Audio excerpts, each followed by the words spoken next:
नीति वचन अध्याय 25। राजा सुलेमान के अन्य नीति वचन। सुलेमान के नीति वचन ये भी हैं जिन्हें यहूदा के राजा हिजकिय्याह के जनों ने नकल की थी।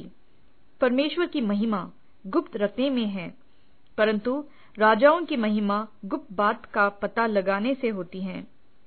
स्वर्ग की ऊंचाई और पृथ्वी की गहराई और राजाओं का मन, इन तीनों का अंत नहीं मिलता। चांदी में से मैल दूर करने पर वह सुनार के लिए काम की हो जाती है। राजा के सामने से दुष्ट को निकाल देने पर उसकी गद्दी धन के कारण स्थिर होगी। राजा के सामने अपनी बड़ाई न करना और बड़े लोगों के स्थान में खड़ा न होना, क्योंकि जिस प्रधान का तूने दर्शन किया हो उसके सामने तेरा अपमान न हो, वरन तुझसे यह कहा जाए, आगे बढ़कर विराज। झगड़ा करने में जल्दी न करना, नहीं तो अंत में जब तेरा पड़ोसी तेरा मुंह काला करे तब तू क्या कर सकेगा। अपने पड़ोसी के साथ वाद विवाद एकांत में करना और पराये का भेद न खोलना।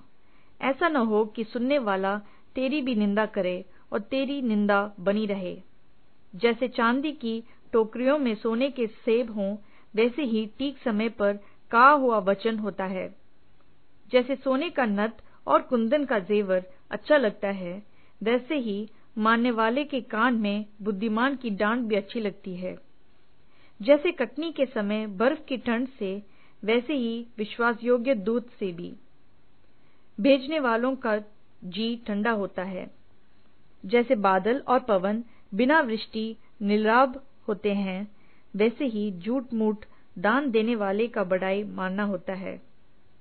धीरज धरने से न्याय मनाया जाता है और कोमल वचन हड्डी को भी तोड़ डालता है। क्या तूने मधु पाया? तो जितना तेरे लिए ठीक हो उतना ही खाना, ऐसा न हो कि अधिक खाकर उसे उगल दे। अपने पड़ोसी के घर में बारंबार जाने से अपने पाँव को रोक, ऐसे न हो कि वह किन होकर घृणा करने लगे।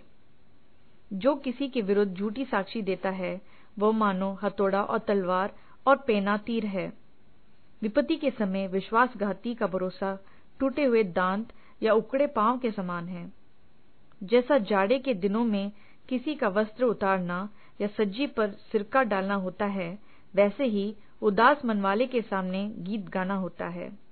यदि तेरा बैरी भूखा हो तो उसको रोटी खिलाना, और यदि वह प्यासा हो तो उसे पानी पिलाना, क्योंकि इस रीति तू उसके सिर पर अंगारे डालेगा और यहोवा तुझे इसका फल देगा।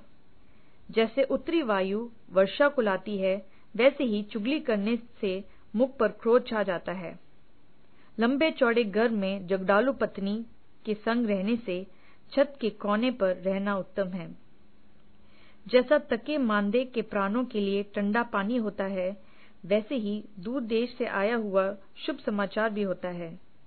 जो धर्मी दुष्ट के कहने में आता है, वह गंदले सोते और बिगड़े हुए कुंड के समान है। बहुत मधु खाना अच्छा नहीं, परंतु कठिन बातों की पूछताछ महिमा का कारण होता है।